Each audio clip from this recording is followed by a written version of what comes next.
ఇదే నా పల్లెటూరు, ఇదే నా తల్లిగారు.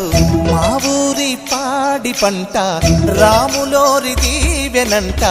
తల్లి గోదావరి నీళ్ళు కడిగే సీతమ్మ పాదాలు. ఊరంతా హాయ్ హాయ్ హాయ్, మనసంతా హాయ్ హాయ్ హాయ్. ఇదే నా పల్లెటూరు, ఇదే నా తల్లిగారు. మా ఊరి పాడి పంట రాములోరి దీవెనంట.